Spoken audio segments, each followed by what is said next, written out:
കർത്താവിന്റെ നാമത്തിന് മഹത്വമുണ്ടാകട്ടെ. ഇന്ന് കടന്നു വന്നിരിക്കുന്ന എല്ലാവരെയും കർത്താവായ യേശു ക്രിസ്തുവിന്റെ നാമത്തിൽ വന്ദനം ചെയ്യുന്നു. നമുക്ക് ഒരുമിച്ച് കർത്താവിന്റെ സന്നിധിയിൽ ആയിരിക്കാൻ കർത്താവ് നമുക്ക് തരുന്ന നല്ല സാവകാശത്തെ ഓർത്ത് സ്തോത്രം ചെയ്യുന്നു. ഇന്ന് അനേകർ അവൻ നാട്ടിലേക്കും വിവിധ സ്ഥലങ്ങളിലേക്കും കടന്നു പോയിട്ടുണ്ട്. അവരെല്ലാവരും അവൻ പ്രാർത്ഥനയ്ക്കായിട്ട് നമ്മോട് ചോദിച്ചിട്ടുണ്ട്. നമുക്ക് ഒരുമിച്ച് അവർക്ക് വേണ്ടി പ്രാർത്ഥിക്കാം.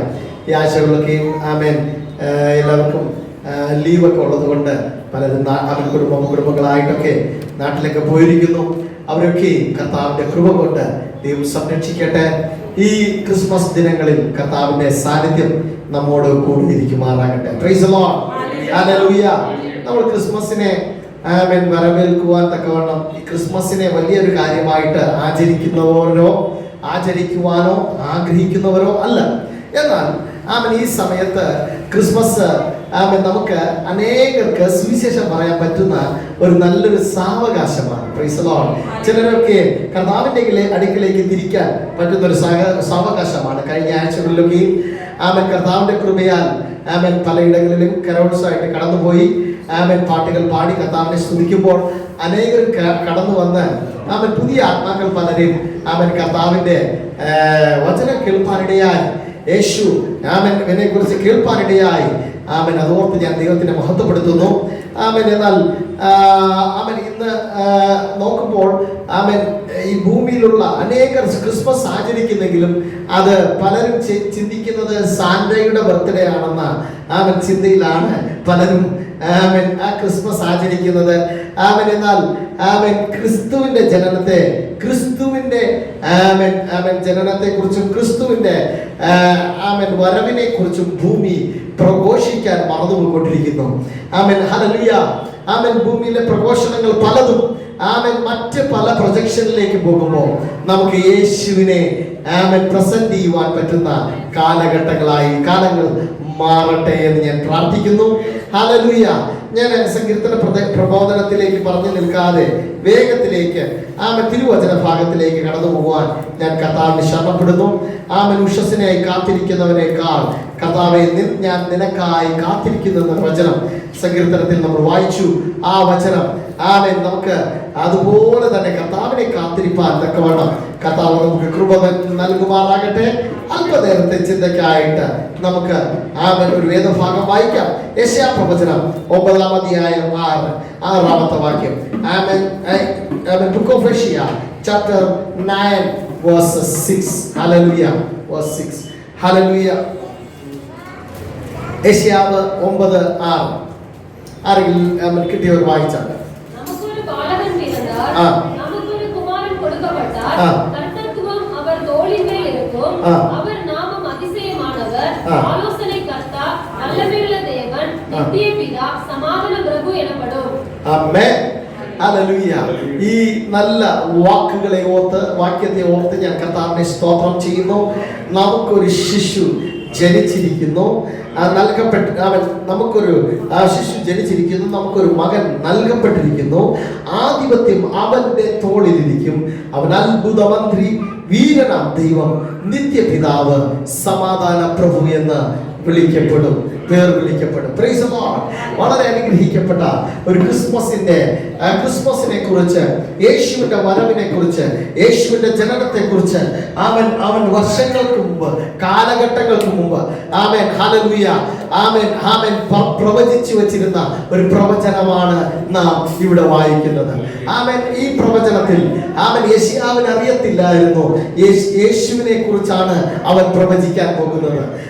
ഈ പ്രവചനത്തിൽ അവൻ പറഞ്ഞ വാക്കുകൾ യേശുവിനെ കുറിച്ചാണെന്ന് അവൻ അറിഞ്ഞിരുന്നില്ല. എന്നാൽ നമുക്കൊരു ശിശു ജനിച്ചിരിക്കുന്നു എന്ന് അന്വർത്ഥമായത് ഹല്ലേലൂയ ചരിത്രത്തെ AD എന്നും BC എന്നും തിരിച്ച് ചരിത്രത്തിന്റെ മധ്യത്തിൽ ഇറങ്ങി വന്ന യേശുവിന്റെ വരവോടുകൂടിയാണ് ഈ വാഗ്ദാനം നിറവേറുകയും ഈ വാക്ക് അന്വർത്ഥമാകുകയും ചെയ്തത്. നമ്മൾ വായിക്കുമ്പോൾ അവിടെ നമുക്ക് കാണാൻ കഴിയുന്ന ചരിത്രത്തിൽ അനേക കാര്യങ്ങൾ നമുക്ക് കാണാൻ കഴിയുന്നു. യേശു എപ്പോഴാ ജനിച്ചത്? ഹല്ലേലൂയ. ഗലാത്യലേഖനം 4-ാം അധ്യായം 1-ാമത്തെ വാക്യം പറയുന്നു, കാലസമ്പൂർണതയിൽ ദൈവം തന്റെ പുത്രനെ സ്ത്രീയിൽ നിന്ന് ജനിച്ചവനായി, ഹല്ലേലൂയ, മനുഷ്യരിൽ നിന്ന് ജനിച്ചവനായി ഈ ഭൂമിയിലേക്ക് ജനിച്ചു. അവൻ ജനിച്ചത് കാലസമ്പൂർണതയിലായിരുന്നു. ആമേൻ. ഒന്ന് സ്വന്തം ചെയ്താട്ടെ. യേശു ജനിച്ചത് കാലസമ്പൂർണതയിലായിരുന്നു. ആമേൻ. യേശുവിന്റെ ജനനം ഒരു കാലത്തെ ആമേൻ സമ്പൂർണ്ണമാക്കി തീർക്കുവാൻ ഇന്ന് ആമേൻ ഹിസ്റ്റോറിയൻസ് ആമേൻ പെടാപ്പാടുകയാണ്. AD എന്നും BC എന്നും ആമേൻ പറഞ്ഞിരുന്ന വാക്കിനെ ആമേൻ കഴിഞ്ഞ ഒരു 10-20 വർഷങ്ങൾക്ക് വർഷങ്ങളായിട്ട് ആമേൻ ബിഫോർ കോമൺ എറ എന്നും ആഫ്റ്റർ കോമൺ എറ എന്നും ACE എന്നും ആമേൻ BCE എന്നും ആക്കി തീർപ്പാൻ അവർ ഒത്തിരി ശ്രമിക്കുന്നെങ്കിലും ആമേൻ ആരും അതിനെ പ്രാക്ടീസ് ചെയ്യാതെ AD എന്നും BC എന്നും ആമേൻ തന്നെ ആമേൻ പറയുവാൻ തക്കവണ്ണം ആമേൻ യേശുവിനെ മധ്യത്തിൽ ആമേൻ നമുക്ക് തന്നു. അത് തന്നെ കാലഘട്ടത്തെ രണ്ടായി തിരിച്ച് ആമേൻ ഹല്ലേലൂയ അതിന്റെ നടുവിൽ യേശു ഇറങ്ങി വന്നു എന്നതാണ്. ആമേൻ. അതോർത്ത് ഞാൻ കർത്താവിനെ സ്തോത്രം ചെയ്യുന്നു. കലണ്ടർ നോക്കുമ്പോൾ പോലും എനിക്ക് യേശുവിനെ മനസ്സിലാകും. 2023 വർഷങ്ങൾക്ക് മുന്നിൽ ആമേൻ യേശു നമ്മുടെ കാലഘട്ടത്തിന്റെ സമ്പൂർണ്ണതയ്ക്ക് നടുവിൽ അവൻ ഇറങ്ങി വന്നു. അതോർത്ത് ഞാൻ യേശുവിനെ സ്തോത്രം ചെയ്യുന്നു. ആമേൻ. യേശു കാലസമ്പൂർണതയിൽ ജനിച്ചു. അവൻ കാലസമ്പൂർണതയിൽ ജനിച്ചു. ഹല്ലേലൂയ. ആമേൻ. ആ കാലസമ്പൂർണതയിൽ ജനിക്കപ്പെട്ട യേശുവിന്റെ ജനനം ആമേൻ ഹല്ലേലൂയ എങ്ങനെയുള്ള ജനനമായിരുന്നു? അവൻ സ്വർലോകത്തിന്റെ മഹിമകൾ കൊത്തവണ്ണം സ്വർഗത്തിൽ പിതാവിന്റെ സന്നിധിയിൽ ഇരിക്കുകയായിരുന്നു.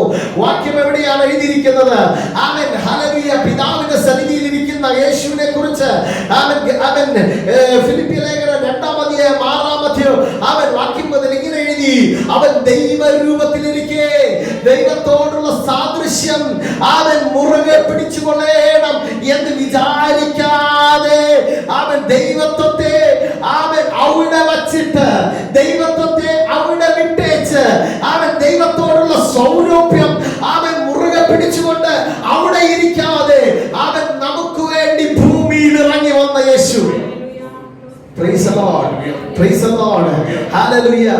ഈ വാക്കിനെ ഓർത്ത് ഞാൻ ദൈവത്തെ സ്തോത്രം ചെയ്യുന്നു. ദൈവത്തിന്റെ സ്വരൂപത്തെ മുറുകെ പിടിച്ചുകൊണ്ട് ആ പദവിയെ മുറുകെ പിടിച്ചുകൊണ്ട് അവിടെ ഇരുന്നെങ്കിൽ നമുക്ക് ഈ രക്ഷ കിട്ടുമായിരുന്നോ? ഒരിക്കലും ഈ രക്ഷ കിട്ടത്തില്ലായിരുന്നു. നമുക്ക് വളരെ പദവി ഇഷ്ടമാണ് അല്ലേ? ഹല്ലേലൂയ. ഒരു മാനേജർ പദവിയിൽ ഇരിക്കുന്ന ഒരു വ്യക്തിയെ ഡീഗ്രേഡ് ചെയ്ത് ഒരു ടീം മെമ്പർ എന്ന പദവിയിലേക്ക്, അതായത് ഒരു ടീമിന്റെ മെമ്പർ എന്ന പദവിയിലേക്ക് ഇടുവാണെങ്കിൽ അവൻ ആ കമ്പനിയിൽ പിന്നെ വർക്ക് ചെയ്യാൻ കഴിയുമോ? വർക്ക് ചെയ്യുമോ? ഒരിക്കലും ഇല്ല. അവൻ അങ്ങനെ കമ്പനിയിൽ വർക്ക് ചെയ്താൽ അവനെ ഞാൻ പറയും ഒരു അഗ്നികനാന്ന് പറയും. കാരണം അവന് പദവികളെ കുറിച്ച് ഇഷ്ടമില്ലാത്തത് കൊണ്ട് അവൻ അവിടെ വർക്ക് ചെയ്യുന്ന ഡീഗ്രേഡേഷൻ ഒരു മനുഷ്യനും ഇഷ്ടപ്പെടാത്തതാണ്. ഡീഗ്രേഡേഷൻ എന്ന് പറഞ്ഞാൽ താഴോട്ട് വരിക എന്നത് ഒരു മനുഷ്യനും ഇഷ്ടപ്പെടാത്തതാണ്. എന്നാൽ യേശു പിതാവിന്റെ സന്നിധിയിൽ നിന്ന് സ്വയം ഡീഗ്രേഡ് ചെയ്യപ്പെട്ട് അഥവാ സ്വയം താഴ്ന്നവനായി, താഴ്ച പ്രാപിച്ചവനായി ഇറങ്ങി വന്നവനത്രേ. അതാണ് ക്രിസ്മസിന്റെ ഏറ്റവും വലിയ സന്ദേശം. യേശു മനുഷ്യനായ നമ്മെ രക്ഷിപ്പാൻ, പാപത്തിൽ വീണ് തകർന്നു കിടന്നിരുന്ന നമ്മെ രക്ഷിപ്പാൻ ആ സ്വർലോകം വെടിഞ്ഞിട്ട് താണലോകത്തിലേക്ക് പദവികളെ ഉപേക്ഷിച്ചിട്ട് സകല പാരമ്പര്യങ്ങളെ ഉപേക്ഷിച്ചിട്ട് സകലത്തെ ഉപേക്ഷിച്ചിട്ട് അവൻ മാറ്റിവെച്ചിട്ട് അവന്റെ ദൈവത്വത്തിന്റെ ഡ്രസ് മാറ്റിവെച്ചിട്ട് അവൻ നമുക്ക് വേണ്ടി ഇറങ്ങി വന്നു എന്നതാണ് റിയൽ ക്രിസ്മസ് എന്ന് പറയുന്നത്. Hallelujah, hallelujah. ആ താഴ്ച പ്രാപിച്ചവനായ യേശുവാണ് എൻ്റെ ഈ ഭൂമിയിലേക്കുള്ള യേശുവിന്റെ ജനനമാണ് ക്രിസ്മസിന്റെ ഏറ്റവും വലിയ സന്ദേശം. ഈ ജഡാവതാരം എടുത്തുകൊണ്ടുവരുമ്പോൾ അവനെ കുറിച്ച് ലോകം പലതും പറഞ്ഞു. എന്നാൽ നമുക്ക് വേണ്ടി ആ ജനിക്കപ്പെട്ട ക്രിസ്തു സ്വർഗത്തിൽ പിതാവിന്റെ സന്നിധിയിൽ ഇരുന്നവൻ അവൻ ജനിച്ചത് തന്നെ ദാസരൂപമെടുത്തിട്ടാണ്. ആമേൻ. ഒരു ദാസനോ അല്ലെങ്കിൽ ഒരു ആമേൻ ആമേൻ ഹല്ലേലൂയ വഴിപോക്കനോ അല്ലെങ്കിൽ അങ്ങനെ എവിടെയോ ഒരു സ്ട്രീറ്റിൽ വളർന്ന ഒരു വ്യക്തിയെ പോലെയാണ് യേശു ജനിച്ചത്. ആമേൻ. ലൂക്കോസ് എഴുതിയ സുവിശേഷം അതിന്റെ ആമേൻ 2-ാം അധ്യായം 6-ാമത്തെ വാക്യം മുതൽ വായിക്കുമ്പോൾ യേശുവിന്റെ ജനനം എങ്ങനെയുള്ളതായിരുന്നു എന്ന് നമുക്ക് കാണാൻ കഴിയും. ആമേൻ. വായിക്കാമോ?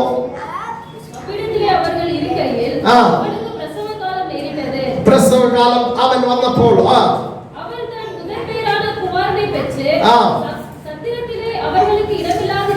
സത്രത്തിൽ ഇടമില്ലാത്തത് കൊണ്ട് പിന്നെ ആ തുണികൾ ചുറ്റി എവിടെ മുന്നേ. ആമേൻ ആമേൻ ഹല്ലേലൂയ. ആമേൻ. മലയാളത്തിൽ എന്താ എഴുതിയിരിക്കുന്നത്? ആമേൻ. വാക്യം മലയാളത്തിൽ ഒന്ന് വായിക്കാമോ? 2-ാം അധ്യായം 6-ാമത്തെ വാക്യം. ആമേൻ. അവൾ ആദ്യജാതനായ മകനെ പ്രസവിച്ചു. ശീലകൾ ചുറ്റി വഴിയമ്പലത്തിൽ അവർക്ക് സ്ഥലം ഇല്ലായ്ക കൊണ്ട് പശുത്തൊട്ടിയിൽ കിടത്തി. ഹല്ലേലൂയ. ആമേൻ. ആമേൻ. വഴിയമ്പലത്തിൽ സ്ഥലം ഇല്ലായ്ക കൊണ്ട് പശുത്തൊട്ടിയിൽ കിടത്തി. ആമേൻ. അവൻ ജനിച്ചത് വഴിയരികിലായിരുന്നു. ആമേൻ. യേശുവിന്റെ ജനനം വഴിയമ്പലത്തിലായിരുന്നു. അങ്ങനെയാണെങ്കിൽ ഇന്ന് നമ്മള് പുൽക്കൂടും ആമേൻ അതും ഇതൊക്കെ ആമേൻ ഉണ്ടാക്കിക്കൊണ്ട് നടക്കും അനേകര്. ആമേൻ. എന്നാൽ ആമേൻ ഹല്ലേലൂയ അവർ ഉണ്ടാക്കിക്കൊണ്ട് നടക്കുന്നവർ അങ്ങനെ ഉണ്ടാക്കിക്കൊണ്ട് നടക്കട്ടെ. അങ്ങനെയെങ്കിലും ആമേൻ അവർ ഓർക്കട്ടെ യേശു നിനക്ക് വേണ്ടി ജനിച്ചത്. ആമേൻ. അത് ജനിച്ചു എന്നുള്ള കാര്യം ഓർക്കട്ടെ. എന്തു തന്നെ ആയാലും അതൊന്നും ആചരിക്കാൻ നമുക്ക് നമുക്ക് സമയമില്ല. നമുക്ക് വഴിയരികിൽ ദാസനെ പോലെ അവൻ ജനിച്ചു. എന്റെ അവൻ ഭാവനയിൽ പറഞ്ഞു കഴിഞ്ഞാൽ ബെത്ലഹേമിൽ എല്ലാവരും പേർ ചാർത്തുവാൻ വേണ്ടി വന്നിരിക്കുന്ന കാലഘട്ടത്തിൽ അവൻ യോസഫും യോസഫും തന്റെ വൈഫ് മറിയയും അവൻ പല വഴിയമ്പലങ്ങളും അവൻ പഴയ പല പല പല സ്ഥലങ്ങളും അവൻ ഇങ്ങനെ അവൻ മുട്ടി അവൻ വാതിൽക്കൽ മുട്ടി നടന്നിട്ടുണ്ടാകും. അവൻ എന്റെ ഭാവനയിൽ പറഞ്ഞാൽ അവൻ എന്റെ വൈഫ് വളരെ പ്രഗ്നന്റ് ആയിരിക്കുന്നു, അവളുടെ സമയം അടുത്തിരിക്കുന്നു എന്ന് അവൻ പിതാവ് വളരെ വേദനയോടെ ഓടി നടന്നിട്ടുണ്ടാകും. ഹല്ലേലൂയ. ആമേൻ. സ്തോത്രം. എന്നാൽ അന്നേരം അവിടെ കിടത്തുവാൻ ഒരു സ്ഥലവും കണ്ടില്ല. അവനെ പശുത്തൊട്ടിയിൽ കിടത്തി. അവൻ ഒരു ദാസൻ അവൻ ജനിക്കുന്നത് പോലെ അവൻ ജനിച്ചു. ആമേൻ. ഹല്ലേലൂയ. ഒരു ദാസൻ കിടക്കുന്നത് പോലെ അവൻ കിടന്നു. ആമേൻ. ഹല്ലേലൂയ. ഒരു സത്രത്തിൽ ജനിച്ചിട്ട് അവനെ കടത്തിയത് അവൻ പശുത്തൊട്ടിയിലായിരുന്നു. ഇതുപോലെ അവൻ ഉയരത്തിൽ നിന്ന് താഴ്ചയിലേക്ക് ഇറങ്ങി വരാൻ നമുക്ക് കഴിയുമോ? നമുക്ക് കഴിയത്തില്ല. നമ്മൾ പറയും അറ്റ്ലീസ്റ്റ് എന്റെ കുഞ്ഞുങ്ങൾ ആമേൻ ഹല്ലേലൂയ സെന്റ് ജോൺസിലെങ്കിലും ജനിക്കണമെന്ന് നമ്മൾ പറയും, അതല്ലേ? അല്ലെങ്കിൽ ഏതെങ്കിലും നല്ലൊരു ഹോസ്പിറ്റലിൽ ജനിക്കണമെന്നേ നമ്മൾ പറയത്തുള്ളൂ, അല്ലേ? ആമേൻ. ഏറ്റവും നല്ലൊരു ഡെലിവറിയാണ് നമ്മൾ പ്രതീക്ഷിക്കുക. ആമേൻ. ഹല്ലേലൂയ. ഇന്നത്തെ കാലഘട്ടത്തില് വീട്ടിലൊന്നും പ്രസവിപ്പിക്കുവാൻ അനുമതി ഇല്ലാത്ത ഒരു കാലഘട്ടമാണ് ഈ സമയത്ത്. ആമേൻ. ഹല്ലേലൂയ. വീട്ടിൽ പോലും അപ്പോ വഴിയരികിൽ ഉണ്ടായിരുന്ന ഫെസിലിറ്റി ഒന്ന് നോക്കണേ. വഴിയമ്പലത്തിൽ ഉണ്ടായിരുന്ന ഫെസിലിറ്റി വലിയ ഫെസിലിറ്റികളോ ഡോക്ടർമാരോ വൈദ്യന്മാരോ ഒന്നും ഉണ്ടായിരുന്നില്ല. എന്നാൽ ഹല്ലേലൂയ പ്രസവത്തിലും ആ ജനനത്തിലും ഒക്കെ കർത്താവ് ദൂതന്മാർ അവരോട് കൂടെ ഉണ്ടായിരുന്നു. ഇന്നെ കേൾക്കുന്ന ദൈവവൈതലേ, അവൻ എനിക്കും നിങ്ങൾക്കും വേണ്ടിയാണ് വഴിയരികിൽ ജനിക്കപ്പെട്ടത്, വഴിയമ്പലത്തിൽ ജനിക്കപ്പെട്ടത്. അവൻ എനിക്കും നിങ്ങൾക്കും വേണ്ടിയാണ് പശുത്തൊട്ടിയിൽ കടത്തപ്പെട്ടത്. ഓർത്ത് ഞാൻ ദൈവത്തെ സ്തോത്രം ചെയ്യുന്നു. അവന്റെ ജനനം ദാസരൂപമായിരുന്നു. ദാസനെ പോലെ അവൻ ജനിച്ചു. അപ്പൊ ഞാൻ പറഞ്ഞു വന്നത്, അവൻ ഉയരത്തിൽ നിന്ന് ഇറങ്ങി വന്നവൻ താഴ്ന്ന ലോകത്തിൽ അവൻ താഴ്ച വന്നവനായിട്ട് അവൻ ഇറങ്ങി വന്നവനായിരുന്നു. അവൻ ഒരു മനുഷ്യരും അവൻ ഉയർന്നവനായി കണ്ടിരുന്നില്ല. അവൻ ഇന്ന് എന്നെ കേൾക്കുന്ന ദൈവവൈതലേ, നമുക്കൊരു ശിശു ജനിച്ചിരിക്കുന്നു. അവൻ എങ്ങനെ ജനിച്ചു? അവൻ താഴ്മയിൽ ജനിച്ചു. ഹല്ലേലൂയ. അവൻ പിതാവിന്റെ സന്നിധിയിൽ ഉണ്ടായിരുന്നവനായിരുന്നു. എന്നാൽ തന്നെ താൻ താഴ്ചയിൽ ജനിച്ചു. Praise the Lord. അവൻ ജനിച്ചത് എന്തിനാ ജനിച്ചത്? അവൻ ഈ ജനനത്തിന്റെ ഉദ്ദേശമാണ് ഇന്ന് പലരും മറന്നു പോകുന്നത്. ക്രിസ്മസിന്റെ ഉദ്ദേശം എന്താണ്? എന്തിനാണ് യേശു ജനിച്ചത്? യേശു ജനിച്ചില്ലായിരുന്നെങ്കിൽ ക്രിസ്മസ് കൊണ്ട് ഉത്തരമില്ലായിരുന്നു. യേശു എന്തിനാ ജനിച്ചതെന്ന് പറയുന്നതിന് മുമ്പ് എന്തുകൊണ്ട് ക്രിസ്മസ് ഡിസംബർ 25 എന്ന് ഒരു വാക്ക് ചരിത്രത്തിൽ നിന്നൊന്ന് പറഞ്ഞ് പോകാൻ ആഗ്രഹിക്കുന്നു. ഞാൻ പലപ്പോഴും അത് ആവർത്തിച്ചിട്ടുണ്ട്. ആവർത്തന വിരസതയാകുന്നു എങ്കിൽ ക്ഷമിക്കണമേ. ആമേൻ, ഹല്ലേലൂയ. AD 300-കളിൽ റോമ നഗരം ഭരിച്ചിരുന്നത് കോൺസ്റ്റാന്റിനോപ്പിൾ ചക്രവർത്തിയായിരുന്നു. കോൺസ്റ്റാന്റിനോപ്പിൾ ചക്രവർത്തി റോമ മതക്കാരനായിരുന്നു. ഏത് മതക്കാരനായിരുന്നു? റോമ മതക്കാരനായിരുന്നു. കോൺസ്റ്റാന്റിനോപ്പിൾ ചക്രവർത്തി ഒരു യുദ്ധത്തിന് പോകുന്ന സമയത്ത് യുദ്ധത്തിൽ പൊയ്ക്കൊണ്ടിരിക്കുമ്പോൾ യുദ്ധത്തിൽ പരാജയപ്പെടുന്ന ഒരു സാഹചര്യം ഉണ്ടായി. ആ പരാജയത്തിന്റെ സാഹചര്യത്തിന്റെ നടുവിൽ ജീവിക്കുന്ന ഒരു ദൈവമുണ്ടെങ്കിൽ എനിക്ക് പ്രത്യക്ഷമാകണമേ എന്ന് പറഞ്ഞ് അവൻ നിലവിളിച്ച് കരഞ്ഞ് പ്രാർത്ഥിച്ചു. ആ പ്രാർത്ഥിച്ച് സമയത്ത് ചരിത്രം ഇപ്രകാരം പറയുന്നു. ആകാശത്തിൽ ഒരു ക്രൂശ് പ്രത്യക്ഷമായി. ക്രൂശിനെ നോക്കി അവൻ പ്രാർത്ഥിച്ചിട്ട് കടന്നുപോയപ്പോൾ തന്റെ സകല വൈരികളെയും ജയിപ്പാൻ അവന് കഴിഞ്ഞു എന്ന് വചനം ചരിത്രം പറയുന്നു. അവൻ ജയം കഴിഞ്ഞ് അവൻ തിരികെ വരുമ്പോൾ ഞാൻ ക്രൂശ് നോക്കി പ്രാർത്ഥിച്ചപ്പോഴാണ് ഇങ്ങനെ ഒരു സംഭവം ഉണ്ടായത്. എന്താണ് ഈ ക്രൂശ് എന്ന് അവൻ അന്വേഷിച്ചു. അവൻ അന്വേഷിച്ചപ്പോൾ ക്രൈസ്തവരാണ് ക്രൂശിന് സംബന്ധമായിട്ടുള്ള കാര്യങ്ങൾ ഉപയോഗിക്കുന്നത്. ക്രൂശിനെ കുറിച്ച് കൂടുതൽ പറയുന്നത് ക്രൈസ്തവരാണ്. യേശുദേവൻ ക്രൂശിലാണ് മരിച്ചത് എന്നൊക്കെയുള്ള സുവിശേഷത്തിന്റെ സത്യം ആരൊക്കെയോ പറഞ്ഞു കേട്ടു. അന്ന് അവൻ കേട്ട സത്യം പൂർണ്ണമായൊരു സത്യമായിരുന്നില്ല. കാരണം AD 300-കളിൽ ക്രൈസ്തവ സഭ ഉറക്കത്തിന്റെ വാക്കിലായിരുന്നു. ക്രൈസ്തവ സഭ ഉറക്കത്തിന്റെ വാക്കിലായിരുന്നു. എന്തുകൊണ്ട് ഉറങ്ങിപ്പോയി? ഹല്ലേലൂയ. സഭാപിതാക്കന്മാരുടെ കാലഘട്ടം കഴിഞ്ഞപ്പോൾ പതിയെ സഭ ഉറങ്ങുവാൻ തുടങ്ങി. കാരണം അവർക്ക് ആവശ്യമുണ്ടായിരുന്നു, ഫ്രീഡം ഉണ്ടായിരുന്നു. 300-കളിൽ അവർക്ക് പ്രശ്നങ്ങളില്ലായിരുന്നപ്പോൾ സഭ ഉറങ്ങി. സഭ ഉറക്കത്തിന്റെ സാഹചര്യമായിരുന്നപ്പോൾ കോൺസ്റ്റാന്റിനോപ്പിളിന് കിട്ടിയത് പൂർണ്ണമായൊരു സുവിശേഷമല്ലായിരുന്നു. അവൻ കേട്ട സുവിശേഷത്തിൽ അവൻ വിശ്വസിച്ചു. അവൻ ഒറ്റയടിക്ക് ഒരു ഓർഡർ പുറപ്പെടുവിച്ചു.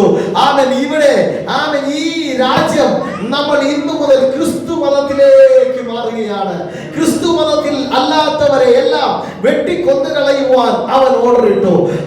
നിർബന്ധേന എല്ലാവരും ക്രിസ്തുവിന്റെ അടുക്കലേക്ക്, ക്രിസ്തു മതത്തിലേക്ക് മാറണമെന്ന കൽപ്പന സ്വീകരിച്ചപ്പോൾ കൽപ്പന വന്നപ്പോൾ റോമ മതക്കാർ പതിയെ എന്ത് ചെയ്തു? എല്ലാം ക്രിസ്ത്യനൈസ് ചെയ്തു. എല്ലാ വിഷയങ്ങളെയും ക്രിസ്ത്യനൈസ് ചെയ്തു. അന്നുവരെയും റോമ മതത്തിൽ സെയൂസ് ദേവിയുടെ പുത്രനായ സൂര്യദേവൻ അവന്റെ ജനന ദിനമായി ആചരിച്ചിരുന്ന ജന്മദിനമായിരുന്നു ക്രിസ്മസ്. ഇന്ന് അറിയപ്പെടുന്ന ഇന്ന് ഡിസംബർ 25 എന്ന് പറയുന്ന ദിവസം അവർ അതിനെ ക്രിസ്ത്യനൈസ് ചെയ്തപ്പോൾ ആചാരങ്ങൾ അതുപോലെ തന്നെ ക്രിസ്ത്യനൈസ് ചെയ്യപ്പെട്ടു. അങ്ങനെയാണ് ഈസ്റ്റർ എന്ന വാക്ക് പോലും ക്രിസ്ത്യൻ ആയി മാറിയത്. ഈസ്റ്റർ എന്ന വാക്ക് ക്രിസ്ത്യൻ വാക്കല്ല. ഈസ്റ്റ്രോസ് ഈസ്റ്ററസ് എന്ന് പറയുന്ന ദേവിയുടെ ജന്മദിനമാണ് ഈസ്റ്റർ എന്ന് പറയുന്ന ദിവസം. അത് ഉയർപ്പിന്റെ ദിനമായിട്ട് അവർ പ്രഖ്യാപിച്ചു. ക്രിസ്മസിൽ എക്സ് വന്നതിന്റെ കാരണം ക്രൈസ്റ്റ് എന്ന് എഴുതുന്നതിന് മടിച്ചിട്ടൊന്നുമല്ല. സെയൂസ് ദേവിയുടെ മകനായ സൂര്യദേവന്റെ ഒരു ചിഹ്നമായിരുന്നു എക്സ് എന്നത് പഠിക്കാൻ കഴിയും. എന്ത് തന്നെയാകട്ടെ, അങ്ങനെയാണ് ക്രിസ്മസ് വന്നു ചേർന്നത്. എന്ത് തന്നെയാകട്ടെ, ഞാൻ നിങ്ങൾ ക്രിസ്മസ് ആചരിക്കാനോ സൂര്യദേവനെ ദൈവത്തിനെ ആരാധിക്കാനോ അല്ല ഈ ദിവസങ്ങളിൽ തയ്യാറാകേണ്ടത്. അതുകൊണ്ട് ചിലർ പറയാറുണ്ട്, ഡിസംബർ 25 നിങ്ങൾ ക്രിസ്മസ് എന്ന് പറഞ്ഞിട്ട് ഒരു പ്രോഗ്രാമേ ചെയ്യരുതെന്ന് പറയാറുണ്ട്. അല്ല, അതല്ല വേണ്ടത്. മറിച്ച് ക്രിസ്മസ് ആചരിക്കുകയോ അവിടെ ഒത്തിരി കാര്യങ്ങൾ ചെയ്യുകയല്ല ചെയ്യേണ്ടത്. മറിച്ച് നമുക്ക് സുവിശേഷീകരണത്തിന് പറ്റിയൊരു സമയമാണെന്ന് തിരിച്ചറിഞ്ഞിട്ട് ആ ദിവസങ്ങൾ രണ്ടുപേരെ പുതുതായിട്ട് സഭകളിലേക്ക് ഇൻവൈറ്റ് ചെയ്ത് കൊണ്ടുവരാൻ കഴിയും. ഇതാണ് നാളത്തെ പ്രാർത്ഥനകളിൽ കൂടെ ഒക്കെ നമ്മൾ ചെയ്യാൻ ആഗ്രഹിക്കുന്നത്. രണ്ടുപേർ യേശുവിന്റെ അടുക്കൽ വന്ന് സുവിശേഷം കേട്ടാൽ അതല്ലയോ നമുക്ക് വേണ്ടിയ ഏറ്റവും വലിയ കാര്യം. ഹല്ലേലൂയ, ഹല്ലേലൂയ എന്ന് സ്വതന്ത്രം ചെയ്താട്ടെ. ഒന്ന് കരങ്ങൾ ഉയർത്തി കർത്താവിനെ മഹത്വപ്പെടുത്താട്ടെ. ഹല്ലേലൂയ. അപ്പോ ക്രിസ്മസ് എന്ന് പറയുന്നത് വന്നതിന്റെ ചരിത്രം ഞാൻ പറഞ്ഞു. അപ്പോ ആ ദിനത്തിന്റെ പ്രത്യേകത ഇങ്ങനെയാണെങ്കിലും ഞാൻ പറഞ്ഞു വന്നത് യേശു ജനിച്ചില്ല എന്ന് ആർക്കെങ്കിലും പറയാൻ പറ്റുമോ? യേശു ഒരിക്കൽ നമുക്ക് വേണ്ടി ജനിച്ചു. ഒരു ദിവസം നമുക്ക് വേണ്ടി ജനിച്ചത് കൊണ്ട് ഈ ദിവസം യേശു നിന്റെ ഹൃദയത്തിൽ വന്നേ പറ്റൂ എന്ന് നമുക്ക് പറയേണ്ടിയിരിക്കുന്നു. നമുക്കൊരു ശിശു ജനിച്ചിരിക്കുന്നു. ആമേൻ, ആമേൻ. നമുക്കൊരു മകൻ നൽകപ്പെട്ടിരിക്കുന്നു. ആധിപത്യം അവന്റെ തോളിലായി. അവൻ അത്ഭുത മന്ത്രി, വീരനാം ദൈവം, നിത്യപിതാവ്, സമാധാന പ്രഭു എന്ന് വിളിക്കപ്പെടും. ഇനി ഞാൻ യേശു ജനിച്ചതിന്റെ ഉദ്ദേശം എന്തോന്ന് പറയാം? ആദ്യം മുതൽ ദൈവസന്നിധിയിൽ ദൈവം വിളിച്ചു വേർതിരിച്ച ദൈവത്തിന്റെ മക്കളായിരുന്നു ആദാമും ഹവ്വയും. ദൈവത്താൽ തിരഞ്ഞെടുക്കപ്പെട്ട ആദാം ദൈവത്തിന്റെ മകൻ എന്ന് ലൂക്കോസ് എഴുതിയ സുവിശേഷം 2-ാം അധ്യായം അതിന്റെ അവസാനത്തെ വാക്യം വായിക്കുമ്പോൾ ദൈവത്തിന്റെ മകനായിട്ട് അവൻ ഭൂമിയിലേക്ക് വന്നവനായിരുന്നു ആദാം. പാപം ചെയ്തപ്പോൾ മുഴുവൻ മാനവജാതി പാപത്തിന്റെ അടിമത്തത്തിലേക്ക് കടന്നുപോയി. സ്ത്രീയുടെ സന്തതി സർപ്പത്തിന്റെ തല തകർക്കുമെന്ന് അന്നേ ഒരു ആലോചന പറഞ്ഞിരുന്നു. സർപ്പത്താൽ പാപത്തിലേക്ക് പോയ ഒരു തലമുറയായിരുന്നു മാനവജാതി. സർപ്പത്താൽ ഏത് സർപ്പം? പഴയ പാപ്പായ പിശാചിനാൽ വഞ്ചിക്കപ്പെട്ട് ഇവർ എവിടേക്ക് പോയി? പാപത്തിന്റെ പടുകുഴിയിൽ വീഴപ്പെട്ടു. ഹല്ലേലൂയ. പാപത്തിന്റെ പടുകുഴിയിൽ വീണപ്പോൾ എന്താ സംഭവിച്ചത്? പാപത്തിന്റെ പടുകുഴിയിൽ അവിടെ തള്ളിക്കളയുകയല്ല. അന്നേ ദൈവത്തിന്റെ ഒരു സൊല്യൂഷൻ അന്നേ പറഞ്ഞു വെച്ചു. സ്ത്രീയുടെ സന്തതി സർപ്പത്തിന്റെ തല തകർക്കും. ആമേൻ, ഹല്ലേലൂയ. എന്ന് പാപം ഉണ്ടായോ? ചിലർ പറയാറുണ്ട് കാലഘട്ടം കഴിഞ്ഞാണ് യേശുവിനെ ഭൂമിയിലേക്ക് കൊണ്ടുവരുവാൻ ദൈവം പ്ലാൻ ചെയ്തത്. ഇല്ല ഇല്ല ഇല്ല ഇല്ല, ഇത് ലോകസ്ഥാപനത്തിന് മുമ്പേ ഉള്ള പ്ലാൻ ആയിരുന്നു. അതുകൊണ്ട് തന്നെ സ്ത്രീയുടെ സന്തതി സർപ്പത്തിന്റെ തല തകർക്കുമെന്ന ആത്മീയ വചനം അന്ന് പ്രവചനികമായി കർത്താവിനാൽ വിളിച്ചു പറയപ്പെട്ടു. അന്നു മുതൽ പിശാച് ഇങ്ങനെ കാത്തിരിക്കുകയാണ്. സ്ത്രീയുടെ സന്തതി ഏതാണ്? അന്നു മുതൽ ആരെയൊക്കെ ദൈവം തെരഞ്ഞെടുത്തോ അവരെയൊക്കെ നശിപ്പിക്കാൻ പിശാച് പ്ലാൻ ചെയ്തു. നോക്കിയേ, അബ്രഹാമിനെ തെരഞ്ഞെടുത്തു. അബ്രഹാമിന്റെ തലമുറയിലൂടെ ക്രിസ്തു വരുമെന്ന് പ്രതീക്ഷിച്ച് അബ്രഹാമിന്റെ തലമുറയിലൂടെ യാക്കോബിനെ തെരഞ്ഞെടുത്തു. യാക്കോബിലൂടെ ഇസ്രായേൽ ജനതയെ ദൈവം തെരഞ്ഞെടുത്തു. എന്നാൽ ഇസ്രായേൽ ജനതയെ നശിപ്പിക്കുവാൻ സാത്താൻ പ്ലാൻ ചെയ്തുകൊണ്ടേയിരുന്നു. ഇസ്രായേലിലൂടെ ഈ സ്ത്രീയുടെ സന്തതി പുറപ്പെട്ടു വരരുതെന്ന് പറയുവാൻ തക്കവണ്ണം നോക്കണേ, മോശയുടെ ജനനത്തിന്റെ സമയത്ത് എന്താ ഉണ്ടായത്? ഹല്ലേലൂയ. മോശയുടെ ജനന സമയത്ത് എന്താ ഉണ്ടായത്? യേശുവിന്റെ ജനന സമയത്തും മോശയുടെ ജനന സമയത്തും ഉണ്ടായിരുന്ന ആജ്ഞ എന്തായിരുന്നു? ശിശുക്കളെ മുഴുവനും കൊന്നുകളയുക. സ്തോത്രം, ഹല്ലേലൂയ. ആ ആജ്ഞയുടെ നടുവിലായിരുന്നു സ്ത്രീയുടെ സന്തതിയായിട്ട് മോശ പറഞ്ഞത്. മോശ പറഞ്ഞത് യേശുവായിട്ടല്ല പറഞ്ഞത്, രക്ഷകനായിട്ടല്ല പറഞ്ഞത്. തീയിൽ നിന്ന് വലിച്ചെടുക്കപ്പെട്ടവനായിട്ട് പറഞ്ഞവൻ. എന്തിനാ പറഞ്ഞത്? ഇസ്രായേലിന്റെ വീണ്ടെടുപ്പിന് വേണ്ടിയായിരുന്നു, വിമോചനത്തിന് വേണ്ടിയായിരുന്നു. അവരെ വിമോചക മോശയെ കൊന്നുകളയുവാൻ തക്കവണ്ണം അന്ന് പ്ലാൻ ചെയ്തെങ്കിലും അവന്റെ പദ്ധതി നടന്നില്ല. അവന്റെ പദ്ധതിയെ ദൈവം പൊളിച്ചു. അവൻ നൈൽ നദിയിൽ അവൻ പോകുമ്പോൾ അവൻ ഒഴുക്കിവിട്ട അവൻ അമ്മ നോക്കി നിൽക്കെ, അവന്റെ സഹോദരി നോക്കി നിൽക്കെ ദൈവത്തിന്റെ കാത്തിരിപ്പ്. ഫറവോന്റെ മകൾ ആര് കൽപ്പനയിട്ടോ, അവൻ എല്ലാ ഇസ്രായേൽ തലമുറകളെയും നശിപ്പിക്കണമെന്ന് കൽപ്പനയിട്ടോ, അവൻ കൽപ്പനയിട്ടവനെ കൊണ്ട് തന്നെ കൽപ്പനയിട്ടവന്റെ വീട്ടിനകത്ത് അവൻ വിമോചകനെ വളർത്തിയ ദൈവം. ആമേൻ, ഹല്ലേലൂയ.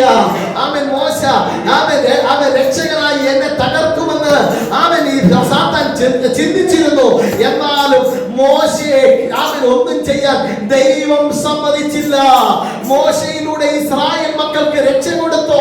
എന്നിട്ട് ഇസ്രായേൽ മക്കളെ വീണ്ടെടുത്ത് അവരെ കാനാൻ ദേശത്ത് കൊണ്ടുവരുമാറാക്കി. എന്നിട്ട് അവർക്ക് വേണ്ടിയുള്ള കൽപ്പനകളെ കൊടുത്തു. കൽപ്പനകളെ കൊടുത്തിട്ട് കൽപ്പനകൾ തെറ്റുന്നവന് പാപം ചെയ്യുന്നവന് പാപത്തിൽ നിന്നൊരു വിമോചനം ഉണ്ടാകണം. അതിനുവേണ്ടി യാഗങ്ങളെ കൊടുത്തു. എന്ത് കൊടുത്തു? യാഗങ്ങളെ കൊടുത്തു. പാപത്തിന് പരിഹാരമുണ്ടാക്കാൻ, അന്നു മുതലേ പാപത്തിന് പരിഹാരമുണ്ടാക്കാൻ, പാപത്തെ ഇല്ലാതാക്കാൻ, നിവാരണം ചെയ്യുവാൻ, ഇല്ലായ്മ ചെയ്യുവാൻ കർത്താവ് പ്ലാൻ ചെയ്തുകൊണ്ടിരുന്നു. എന്നാൽ ഹല്ലേലൂയ, യേശുവിന്റെ കാലഘട്ടം വന്നപ്പോൾ യാഗം, പാപം പരിഹരിക്കപ്പെടാൻ ഉണ്ടായ യാഗം യേശുവിന്റെ കാലഘട്ടം വന്നപ്പോൾ അതൊരു വാണിജ്യ സ്ഥലമാക്കി മാറ്റി. ഇസ്രായേലിലെ യെരൂശലേം ദേവാലയം എന്തായി മാറി? വാണിജ്യ സ്ഥലമായി മാറി, ബിസിനസ് സെന്ററായി മാറി. ഇത് കണ്ടപ്പോൾ യേശു എന്താ ചെയ്തത്? എന്റെ നാമം വിളിക്കപ്പെട്ടിരിക്കുന്ന ഈ ആലയം പ്രാർത്ഥനാലയം, സകലരുടെയും പ്രാർത്ഥനാലയം, നിങ്ങൾ അതിനെ വാണിജ്യശാലയാക്കി എന്ന് പറഞ്ഞ് ചാട്ടുകൊണ്ട് അതിനെ അടിച്ചു പുറത്താക്കി. ഇന്നും യേശു വന്നു കഴിഞ്ഞാല് ചിലപ്പോൾ ചാട്ട എടുത്തോണ്ട് ചിലയിടങ്ങളിലൊക്കെ വരേണ്ടി വരുമോ എന്ന് ഞാൻ ചിന്തിച്ചു പോകാറുണ്ട്. ഹല്ലേലൂയ. സഭകൾ വാണിജ്യശാലകളല്ല, എന്തെങ്കിലും കാട്ടിക്കൂട്ടാനുള്ള സ്ഥലങ്ങളല്ല, മറിച്ച് ദൈവത്തെ ആരാധിക്കുന്നവർ ഒരുമിച്ച് കൂടി വരുന്ന സ്ഥലമാണ്. ഞാൻ അവന് ഒരു ആലയം ഉണ്ടാക്കി കൊടുക്കാൻ കഴിയത്തില്ല. അന്ന് അവൻ ആലയങ്ങളിൽ വസിച്ചു. ഇന്ന് ആലയങ്ങളിലല്ല അവൻ വസിക്കുന്നത്, മറിച്ച് അവൻ നമ്മുടെ ഹൃദയങ്ങളിൽ വസിക്കുന്നു. അതോർത്ത് ഞാൻ ദൈവത്തെ സ്തോത്രം ചെയ്യുന്നു. അന്ന് ദൈവത്തിന്റെ ആലയം അവരുടെ നടുവിൽ ഉണ്ടാക്കിയിട്ട് അവരുടെ നടുവിൽ വസിപ്പാൻ ദൈവം ആഗ്രഹിച്ചു. പക്ഷേ അവനെ അവിടെ ഇരുത്തിയോ? ആലയത്തിന്റെ നടുവിൽ ഇരുത്തിയോ? പരിശുദ്ധ സ്ഥലത്ത് ദൈവത്തിന്റെ തേജസ്സുമായി ഇറങ്ങി നിൽക്കുമ്പോ ഹല്ലേലൂയ, ഔട്ടർ കോർട്ടിലൊക്കെ അന്യ ദേവന്മാരെ കൊണ്ട് ഇരുത്തി. ഒരു ദൈവം പറയാണ്, ഞാനല്ലാതെ അന്യ ദൈവങ്ങൾ നിനക്ക് ഉണ്ടാകരുതെന്ന് പറഞ്ഞ കർത്താവിന്റെ സന്നിധിയിൽ എന്തുകൊണ്ട് ഇരുത്തി? ചുറ്റും അന്യ ദൈവന്മാർ.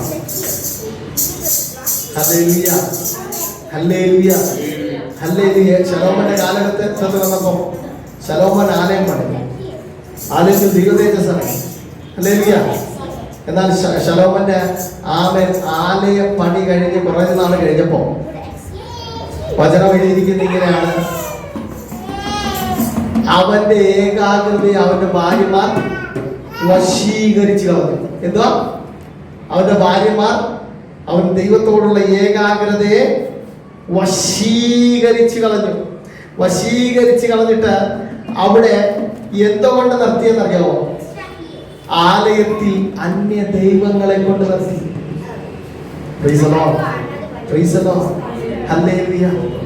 ഞാൻ നിങ്ങൾ ഒരു എക്സ്റ്റെൻഡ് അടുത്ത എക്സ്റ്റെൻഡിലേക്ക് പോകാതിരിക്കാനാണ് ഞാൻ ഈ വാക്യം പറയുന്നത്.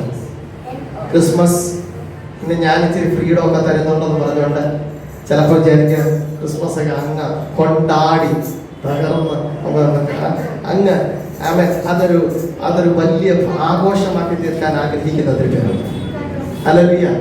ആഘോഷം എന്നതിനേക്കാൾ ചിലരോട് സുവിശേഷം പറയാനുള്ള മുഖാന്തരമായി മാറുക. ചിലരെ നിങ്ങളുടെ വീട്ടിൽ അവൻ വിളിച്ചിട്ട് കർത്താവിന്റെ വചനം, ബൈബിളുകൾ കൈമാറുക പറ്റിയൊരു സമയമായി മാറുക. ആമേൻ. അന്ന് ബൈബിൾ കൊടുത്താൽ, ബൈബിളിൻ്റെ കൂടെ ഒരു കേക്കും കൂടെ കൊടുത്താൽ ഒരു മനുഷ്യനും വേണ്ടാന്ന് പറയുന്നില്ല. സ്വത്രം സ്വത്രം, ഹല്ലേലൂയ ഹല്ലേലൂയ. ഒരു മനുഷ്യനും പറയത്തില്ല എന്താ ആമേൻ, ഞങ്ങൾക്ക് ആമേൻ നിങ്ങളുടെ ഗിഫ്റ്റ് ഞങ്ങൾക്ക് വേണ്ടാന്ന് പറയത്തില്ല. ഹല്ലേലൂയ. അതെല്ലാം സ്വീകരിക്കാൻ റെഡിയാണ്. പക്ഷേ ആമേൻ നമ്മളെന്താ ചിന്തിക്കുന്നേ? ആമേൻ നമ്മൾ കൊടുത്തു കഴിഞ്ഞാൽ വാങ്ങുമെന്നൊക്കെയാണ് ചിന്തിക്കുന്നത്. വാങ്ങിയാലും വാങ്ങിയില്ലേലും നമ്മൾ കൊടുക്കാനുള്ളത് സുവിശേഷം കൈമാറുകയും സുവിശേഷം പറയുകയും ചെയ്യുന്നത് നമ്മുടെ ജോലിയായി മാറട്ടെ. അപ്പൊ അവൻ ഈ ആചരണങ്ങളിലേക്ക് പോകുമ്പോൾ എന്താ സംഭവിക്കും? ശലോമോന്റെ കാലത്ത് അവൻ എന്ത് സംഭവിച്ചതുപോലെ ആലയത്തിലേക്ക് അവൻ അന്യദേവന്മാരെ കൊണ്ടിരുത്തിയതുപോലെ ആയി മാറും. ആലയത്തിലേക്ക് അന്യദേവന്മാരെ കൊണ്ട് ഇരുത്തിയതായി മാറും. സ്വത്രം സ്വത്രം, ഹല്ലേലൂയ. പാസ്റ്ററെ അങ്ങനെയൊക്കെ വേണോ? ആമൻ ഇത് വേണോ അത് വേണോ? അപ്പൊ ഞാൻ പറഞ്ഞു വരുന്നതിന്റെ കാര്യം, ആമൻ ഹല്ലേലൂയ, ചിലരെ ആമൻ ഇവിടേക്ക് കൊണ്ടുവരാനോ ദൈവസന്നിധിയിലേക്ക് വിളിച്ചുകൊണ്ട് വരാനോ പല മാർഗങ്ങൾ ഉപയോഗിക്കുന്ന ഒരു വിഷയമല്ല. പക്ഷെ അത് എവിടെ കൊണ്ടുവരരുത്, എവിടെ ആകരുത്? അവൻ ദൈവാരാധനയിലേക്ക്, അതിനെ ആരാധനയിലേക്ക് മാറരുത്. ഹല്ലേലൂയ. എൻ്റെ ആലയം പ്രാർത്ഥനാലയം. സ്തോത്രം. ഹല്ലേലൂയ. ഇന്നത്തെ കർത്താവിന്റെ ആലയം എവിടെയാണ്? കർത്താവിന്റെ ആലയം എവിടെയാണ്? ഞാനാണ്.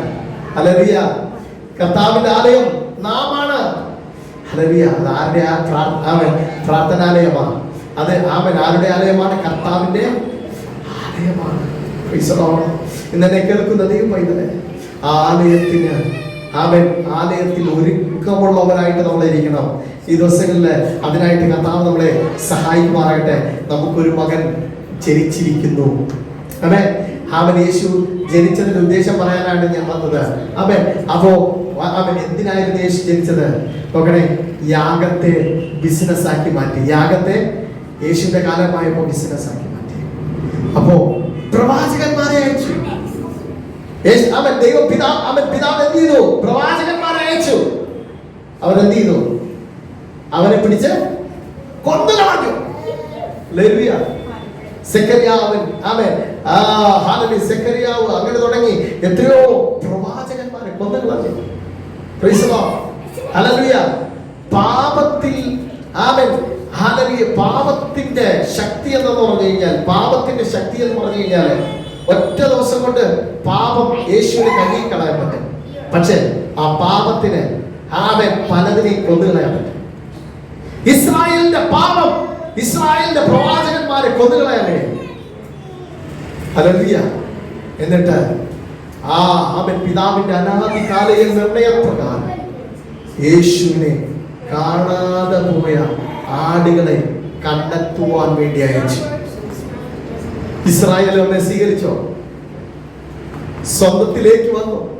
സ്വന്തമായവരോ അവനെ സ്വീകരിച്ചില്ല. Price the Lord. സ്വീകരിക്കാത്തത് വന്നത് കൊണ്ടാണ് നമുക്ക് ഈ രക്ഷ ലഭിച്ചത്. ഹല്ലേലൂയ. അവൻ ക്രൂശിൽ സകലരുടെ പാപത്തിന് അവൻ പരിഹാരമായി. യേശു ഈ ഭൂമിയിലേക്ക് വന്നതിന്റെ പ്രധാന ഉദ്ദേശം എന്തെന്ന് ചോദിച്ചാൽ ഞാൻ പറയും, പാപത്തെ പരിഹരിക്കാൻ, എന്റെ രോഗത്തെ നീക്കാൻ വേണ്ടി എന്ന് പറയുന്നതിൽ എനിക്ക് സന്തോഷമുണ്ട്. പക്ഷേ അതിനേക്കാൾ ഏറ്റവും വലിയ പാപം, ഏറ്റവും വലിയത് പാപമാണ്. പാപം മനുഷ്യനെ കാർന്നു തിന്നുകയായിരുന്നു. യേശുവിന്റെ കാലത്തിന് തൊട്ട് മുന്നുള്ള കാലം എന്തായിരുന്നു അറിയാമോ? ഇരുണ്ട കാലഘട്ടമായിരുന്നു. മലാഖി മുതൽ മത്തായി വരെ എന്ന് പറയുന്ന ഒരു പുസ്തകമുണ്ട്. ഇനി കിട്ടുവാണെങ്കിൽ വായിച്ചോ. ഇരുണ്ട കാലഘട്ടം. ഹല്ലേലൂയ. ഒരു സ്പിരിച്വൽ റിവൈവൽസും ഇല്ല, ഒരു ആത്മീക നവോത്ഥാനവും ഇല്ല. Hallelujah hallelujah. ഇതിന്റെ ഇടയ്ക്ക് പരീശന്മാർ വന്നു. പക്ഷേ പരീശന്മാർ പോലും കപടഭക്തിക്കാരായി മാറിയ കാലം. ഹല്ലേലൂയ. സദൂക്യരുണ്ടായിരുന്നു. അവർ ദൈവത്തെ തള്ളിപ്പറഞ്ഞ് നടക്കുന്നവരായി മാറി. ആമേൻ. ശാസ്ത്രികളുണ്ടായിരുന്നു. ശാസ്ത്രികൾ ആമേൻ ഹല്ലേലൂയ ആമേൻ ദശാംശത്തെ പഠിപ്പിക്കാൻ ഇഷ്ടമാണ്, പക്ഷേ എന്ത് പഠിപ്പിക്കാൻ ഇഷ്ടമല്ല. Hallelujah hallelujah. ദൈവത്തിന്റെ വചനം അതേപോലെ പഠിപ്പിക്കാൻ അവർക്ക് ഇഷ്ടമില്ല. ഹല്ലേലൂയ ആമേൻ. അതുകൊണ്ടാണ് യേശു പറഞ്ഞത്, നിങ്ങളുടെ നീതി ശാസ്ത്രിമാരുടെയും പരീക്ഷന്മാരുടെയും നീതിയേക്കാൾ കവിയണമെന്ന് പറഞ്ഞത്. Price the Lord. അവര് മറ്റു പലതും ആമേൻ പഠിപ്പിച്ചു, പക്ഷേ വചനം പഠിപ്പിച്ചില്ല. പാപത്തിന് പരിഹാരം ഉണ്ടായില്ല. അദ്ദേഹം വഴി ഒരുക്കുവാനായി യോഹന്നാൻ സ്നാപകനെ ദൈവം അയച്ചു.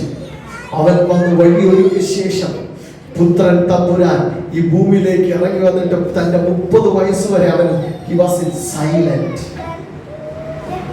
ഹല്ലേലൂയ. അവന്റെ 30 വയസ്സ് വരെ അവൻ ചെയ്ത കാര്യങ്ങളെ കുറിച്ച് ഒരു നിയമങ്ങളും ഇല്ല. അവൻ ഇസ്ലാം ചിലപ്പോഴൊക്കെ ഇസ്ലാമില് പറയുന്നുണ്ട് അവൻ 30 വയസ്സ് വരെ എന്തോ ബേർഡ്സുകളെയൊക്കെ ഉണ്ടാക്കി അവൻ പറപ്പിച്ചു വിടുമായിരുന്നു എന്നൊക്കെ. അതൊക്കെ കെട്ടുകഥകളാണ്. Hallelujah. He was helping his father. അവൻ യോസെഫിനെ സഹായിക്കുകയായിരുന്നു. Praise the Lord. എന്നാൽ കാലം വന്നപ്പോൾ, സമയം വന്നപ്പോൾ, കൈറോസ് സമയം വന്നപ്പോൾ അവൻ പുറത്തു വന്നു. അവന്റെ 3.5 വർഷത്തെ ശുശ്രൂഷ, എത്ര വർഷത്തെ? ഒരുവന്റെ ശുശ്രൂഷ എത്ര കാലം ഉണ്ടെന്നതല്ല പ്രാധാന്യം. ഹല്ലേലൂയ. ദൈവത്തിന്റെ ടൈമിൽ പുറപ്പെട്ടു വരുന്ന ആ 3.5 വർഷത്തെ ശുശ്രൂഷ, ഹല്ലേലൂയ, ആ 3.5 വർഷത്തെ ശുശ്രൂഷ കാലഘട്ടങ്ങളെ ചേഞ്ച് ചെയ്തു, കാലങ്ങളെ ചേഞ്ച് ചെയ്തു. ഹല്ലേലൂയ. ആ 3.5 വർഷങ്ങൾ കൊണ്ട് അവൻ അത്ഭുതങ്ങൾ കാണാൻ തുടങ്ങി. ആ 3.5 വർഷം കഴിഞ്ഞപ്പോഴാണ് അവൻ നമുക്ക് വേണ്ടി പാപയാഗമായി തീർന്നത്. യേശു വന്നതിന്റെ ഉദ്ദേശം എന്തെന്ന് ചോദിച്ചാൽ, ഞാൻ ഇന്നും വിളിച്ചു പറയും, നമുക്ക് വേണ്ടി ജനിച്ച ക്രിസ്തുവിന്റെ ഉദ്ദേശം നിന്റെ പാപത്തിന്റെ പരിഹാരമായിരുന്നു. Praise the Lord.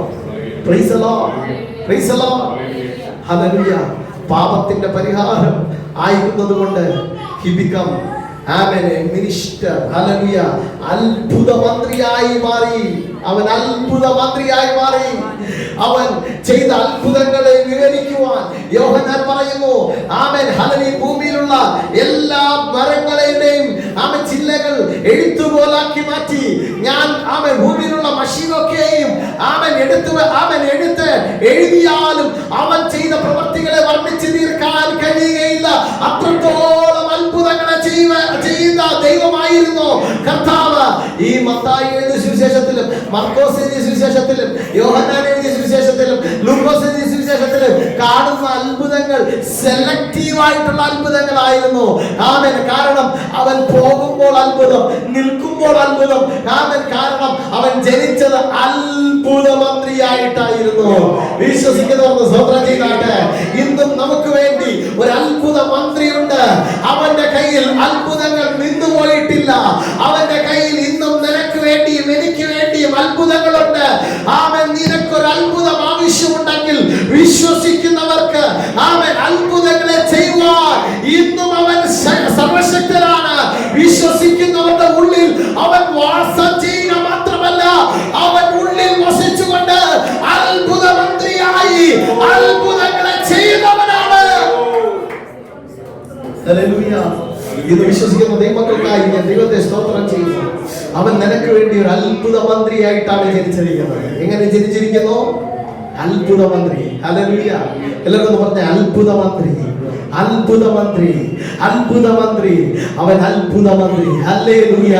ഇന്ന് എനിക്ക് വേണ്ടി നിങ്ങൾക്ക് വേണ്ടി ജനിച്ചിരിക്കുന്ന കർത്താവ് അത്ഭുത മന്ത്രിയാണ്. നിങ്ങൾക്കൊരു അത്ഭുതം ആവശ്യമുണ്ടോ? അത്ഭുതം തരാൻ അവൻ റെഡിയാണ്. അവൻ അത്ഭുത മന്ത്രി. അവൻ വീരനാം ദൈവം. അവൻ hallelujah is a mighty God. അവൻ ദൈവത്തിന്റെ പ്രത്യേകത, അവൻ ഹല്ലേലൂയ അവൻ വീരനാം ദൈവമായിട്ടാണ് ജനിച്ചത്. അവന്റെ ദൈവത്വത്തെ അവൻ ഉപേക്ഷിച്ചു വന്നെങ്കിലും അവൻ ഭൂമിയിലായിരുന്നപ്പോൾ മുഴുവൻ മനുഷ്യനായും അവൻ ഹല്ലേലൂയ ദൈവികമായ അനുഭവത്തോടും കൂടെ തന്നെയായിരുന്നു ആയിരുന്നത്. അവന്റെ ദൈവികതയ്ക്ക് തെളിവെന്താണെന്ന് ചോദിച്ചാൽ അവൻ പലപ്പോഴും അവൻ തന്റെ ദിവ്യത്വത്തെ അവൻ ഹല്ലേലൂയ എപ്പോഴും ഹല്ലേലൂയ അവനിൽ ഉണ്ടായിരുന്നു. പിതാവുമായിട്ടുള്ള അവൻ ബന്ധത്തിലായിരുന്നു അവൻ എല്ലാം ചെയ്തിരുന്നത്. ഹല്ലേലൂയ അവൻ പിതാവിനോട് പ്രാർത്ഥിക്കാതെ ഹല്ലേലൂയ ജീവിച്ചിരുന്നോ? എല്ലാ ദിവസവും അധികാലത്തിൽ പിതാവിന്റെ സന്നിധിയിൽ ഇരിക്കുമായിരുന്നു. Amen hallelujah. തന്റെ ദൈവികത ഈ ലോകത്തിലെ മനുഷ്യരെല്ലാം കണ്ടിരുന്നു. വീരനാം ദൈവം. ഇന്ന് എനിക്കും നിങ്ങൾക്കും വേണ്ടി ഒരു വീരനാം ദൈവമുണ്ട്. വിശ്വസിക്കുന്നവർ സ്തോത്രം ചെയ്താട്ടെ. അവൻ വീരനായി യുദ്ധവീരനായി നിനക്ക് മുമ്പിൽ പുറപ്പെടുന്നുണ്ട്. അവന് കഴിയാത്ത കാര്യമുണ്ടോ? യഹോവയ്ക്ക് കഴിയാത്ത കാര്യമുണ്ടോ? ഒന്നുമില്ല. അവൻ വീരനായ ദൈവമാണ്. ഹല്ലേലൂയ. ഇതൊക്കെ ഒന്ന് പ്രസംഗിക്കാൻ ഓരോന്നും ഓരോ പ്രസംഗ വിഷയമാണ്. അത്ഭുത മന്ത്രി എന്ന് പറയാൻ അതിനെ പ്രസംഗിക്കാൻ വചനങ്ങൾ എടുത്തെടുത്ത് പറഞ്ഞ് പോകാൻ കുറേ സമയം വേണ്ടി വരും. വീരനാം ദൈവം അവൻ നിനക്ക് വേണ്ടി വീരനായി ഇറങ്ങി വരുന്ന ദൈവമാണ്. സഫന്യാവിന്റെ 3-ാം അധ്യായം, സഫന്യാവിന്റെ പുസ്തകം 3-ാം അധ്യായം അതിന്റെ 19-ാമത്തെ വാക്യം ഈ പ്രകാരം പറയുന്നു: യഹോവ അവൻ രക്ഷിക്കുന്ന വീരനായി നിന്റെ മധ്യ വസിക്കുന്നു. യഹോവ രക്ഷിക്കുന്ന വീരനായി നിന്റെ മധ്യ വസിക്കുന്നു. എന്നെ കേൾക്കുന്ന ദൈവത്തിന്റെ മക്കളെ, അവൻ രക്ഷിക്കുന്ന വീരനായി അവൻ ഇന്നും നമ്മുടെ മധ്യ വസിക്കുന്ന ദൈവമാണ്. അവന്റെ വീരത്വത്തെ ഇല്ലാതെ ആക്കുവാൻ, അവന്റെ മൈറ്റി വർക്സിനെ ഇല്ലാതാക്കുവാൻ ആർക്കും കഴിയത്തില്ല. Amen hallelujah hallelujah. ചിലര് പറയാറുണ്ട് കർത്താവിന്റെ അത്ഭുതങ്ങൾ നിന്നുപോയി. കർത്താവിന്റെ അത്ഭുതങ്ങൾ, വീര്യപ്രവർത്തികൾ നിന്നുപോയി. വിശ്വസിക്കുന്നവൻ അത് നിന്നുപോയിട്ടില്ല. എന്താണ്? വിശ്വസിക്കുന്നവന് അത് നിന്നുപോയിട്ടില്ല. ഇത് എന്നെ കേൾക്കുന്ന ദൈവമൈതലേ, പ്രൈസ് ദി ലോർഡ്. നീ വിശ്വസിക്കുന്നെങ്കിൽ അവൻ ദൈവത്തിന്റെ വീര്യപ്രവർത്തികൾ എന്ത് ചെയ്തിട്ടില്ല? നിന്നു പോയിട്ടില്ല. ഒന്ന് സ്വന്തം ചെയ്താട്ടെ. ദൈവത്തിന്റെ വീര്യപ്രവർത്തികൾ നിന്നു പോയിട്ടില്ല. ദൈവത്തിന്റെ വീര്യപ്രവർത്തികൾ ഇന്നും ഇന്നും നടക്കുകയാണ്. അത് നടന്നുകൊണ്ടേയിരിക്കും. ഇനി നാളെ നടക്കും. ആമേൻ ഹല്ലേലൂയ. ആമേൻ. ലോകത്തിൽ കർത്താവിന്റെ വരവ് വരെ അവന്റെ വീര്യപ്രവർത്തികൾ കാണാൻ കഴിയും. അതുകൊണ്ടാണ് വീരനായ ദൈവം നമുക്ക് വീര്യപ്രവർത്തികൾ ചെയ്യുവാനുള്ള വരം നൽകുന്നത്. വീരനായ ദൈവം അത്ഭുതങ്ങൾ ചെയ്യാനുള്ള വരം നമുക്ക് ദൈവം തന്നു. അത്ഭുത മന്ത്രിയായതുകൊണ്ട് വീരനായ ദൈവം വീര്യപ്രവർത്തികൾ ചെയ്യാനുള്ള വരം നമുക്ക് തന്നിരിക്കുന്നു. ഹല്ലേലൂയ. വിശ്വസിക്കുന്നവർ ഈ അടയാളങ്ങൾ നടക്കും. അവർ രോഗികളെ സൗഖ്യമാക്കും, ഭൂതങ്ങളെ പുറത്താക്കും. ഹല്ലേലൂയ ആമേൻ ഹല്ലേലൂയ. ആമേൻ. പുതുഭാഷകളിൽ സംസാരിക്കും. മരണകരമായത് യാതൊന്ന് കുടിച്ചാലും അവർക്ക് ഹാനി വരികയില്ല. ഒന്ന് സ്വന്തം ചെയ്യാമോ? ഈ വാക്യത്തെ അങ്ങനെ ഒന്ന് സ്വീകരിക്കാമോ? ആമേൻ. വീര്യപ്രവർത്തികളെ, കർത്താവിന്റെ വീര്യപ്രവർത്തികളെ ഞാൻ കാണാൻ പോവുകയാണ്. കർത്താവിന്റെ വീര്യപ്രവർത്തികളെ ഞാൻ കാണാൻ പോവുകയാണ്. കർത്താവിന്റെ വീര്യപ്രവർത്തികൾ എന്റെ ജീവിതത്തിൽ വെളിപ്പെടാൻ പോവുകയാണ്. വിശ്വസിക്കുന്ന ദൈവമക്കൾക്ക് ഞാൻ ദൈവത്തെ സ്തോത്രം ചെയ്യുന്നു. അവൻ വീരനായ ദൈവം. Amen hallelujah. 3-ാമത്തെ കാര്യം നിത്യപിതാവ്. ആ ശിശു നമുക്ക് വേണ്ടി ജനിക്കപ്പെട്ടിരിക്കുന്നു. അവൻ നമുക്ക് ഇന്ന് പിതാവും കൂടിയാണ്. Price the Lord, price the Lord, price the lord. Hallelujah. അവൻ നമ്മെ ജനിപ്പിച്ചിരിക്കുന്നു. എങ്ങനെ ജനിപ്പിച്ചിരിക്കുന്നു? അവൻ നമ്മെ വീണ്ടും ജനിപ്പിച്ചിരിക്കുന്നു. ആരാണ് പിതാവ്? അവൻ നമ്മെ ജനിപ്പിക്കുമ്പോഴാണ് പിതാവാകുന്നത്. അങ്ങനെയാണെങ്കിൽ യേശുവിന്റെ രക്തത്താൽ നാം വീണ്ടെടുക്കപ്പെട്ടപ്പോൾ, വീണ്ടും ജനിക്കപ്പെട്ടപ്പോൾ അവൻ നമുക്ക് പിതാവായിരുന്നു. ഹല്ലേലൂയ. യേശുവിന്റെ രക്തത്താൽ വീണ്ടും ജനിക്കപ്പെട്ടപ്പോൾ അവൻ നമുക്ക് പിതാവായി തീർന്നു.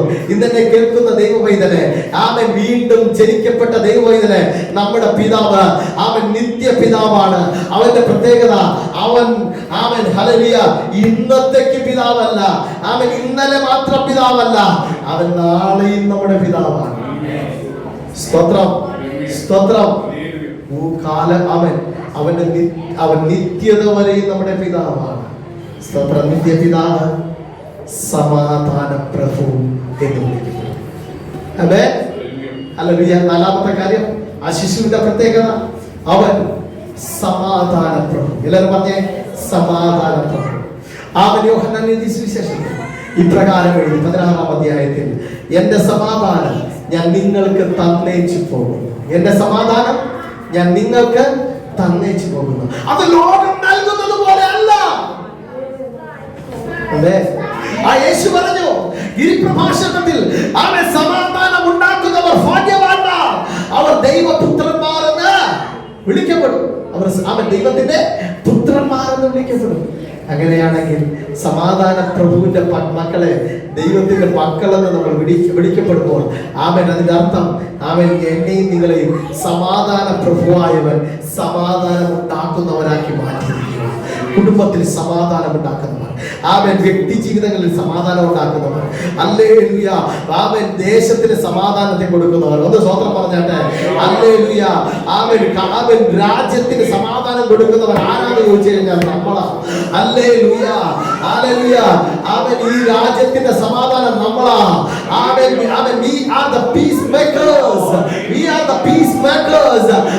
നമ്മളാണ് സമാധാന പ്രഭുവിന്റെ മക്കൾ. സമാധാന പ്രഭുവിന്റെ മക്കളായ നമ്മിലൂടെ സമാധാനം ഒഴുകണം. നമ്മുടെ കുടുംബങ്ങളിൽ സമാധാനം ഒഴുകട്ടെ. സ്തോത്രം സ്തോത്രം സ്തോത്രം. ഹല്ലേലൂയ. ദിവസങ്ങളിൽ സമാധാനം ഉണ്ടാക്കാൻ കർത്താവ് നമ്മളെ സഹായിക്കട്ടെ. എല്ലാവരും കണ്ണുകൾ അടച്ചാട്ടെ. നമുക്ക് ഒരുമിച്ച് ചതുർവിഷയം ദൈവസന്നിധിയിലേക്ക് എത്തിക്കാം. അവൻ അത്ഭുത മന്ത്രി, വീരനാം ദൈവം, നിത്യപിതാവ്, സമാധാനം. ഇന്ന് നിനക്കൊരു അത്ഭുതം ആവശ്യമാണോ? ഇന്ന് നിനക്കൊരു വിടുതൽ ആവശ്യമാണോ? ഇന്നൊരു അത്ഭുതത്തെ നീ കാണാൻ ആഗ്രഹിക്കുന്നു? ദൈവസന്നിധിയിലേക്ക് ഏൽപ്പിച്ചു കൊടുത്തേ. കർത്താവേ, ഞാൻ ഇന്ന് അത്ഭുതത്തിനായി എടുത്തു വരുന്നു.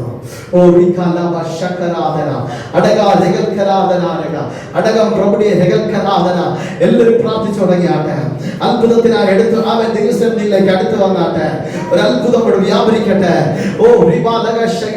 ഒരു വീര്യപ്രവൃത്തി ഇവിടെ നടക്കട്ടെ. ഒരു ദൈവപ്രവൃത്തി ഇവിടെ നടക്കട്ടെ. ഇന്ന് എന്നെ കേൾക്കുന്ന ദൈവവൈതനെ, ഇന്ന് നീ വിശ്വസിക്കുന്നെങ്കിൽ അത്ഭുത മന്ത്രി നിന്റെ ജീവിതത്തിലേക്ക് ഇറങ്ങട്ടെ. വീരപ്രവൃത്തി ചെയ്യുന്നവൻ നിന്റെ ജീവിതത്തിലേക്ക് ഇറങ്ങട്ടെ. നിത്യ പിതാവായവൻ നിനക്ക് പിതാവായി ഇറങ്ങി വരട്ടെ. ആമേൻ ഹല്ലേലൂയ. Amen hallelujah. ഹല്ലേലൂയ. ആമേൻ ഹല്ലേലൂയ. Amen hallelujah. അടുത്ത സമാധാന പ്രഭുവായവൻ നിന്റെ കുടുംബത്തിൽ സമാധാനം നൽകുമാറാകട്ടെ. അവൻ ദേശത്തിന് സമാധാനം നൽകുന്നവൻ, അവൻ ദേശത്തിൽ സമാധാനം നൽകുന്നവൻ, അവൻ സമാധാന പ്രഭു. എല്ലാവർക്കും കണ്ണുകൾ അടച്ച് പ്രാർത്ഥിച്ചാട്ടെ.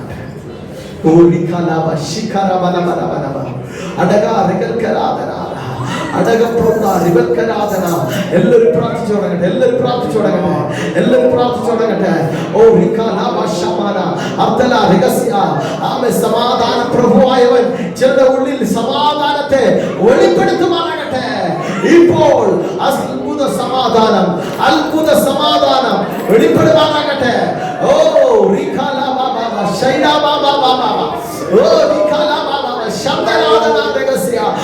കുടുംബങ്ങളിൽ സമാധാനം വെളിപ്പെടുവാനാകട്ടെ. ഞങ്ങൾ ഒരുമിച്ച് പ്രാർത്ഥിക്കുന്നു. ഇന്നത്തെ ദിവസം ഈ ക്രിസ്മസ് ആയിട്ട് ലോകം മുഴുവൻ ആചരിക്കുമ്പോൾ ശിശു നമുക്ക് വേണ്ടി ജനിക്കപ്പെട്ടിരിക്കുന്നു. നമുക്കൊരു മകൻ നൽകപ്പെട്ടിരിക്കുന്നു. ആധിപത്യം അവന്റെ തോളിലിരിക്കും. അവൻ അത്ഭുത മന്ത്രി, വീരനാം ദൈവം.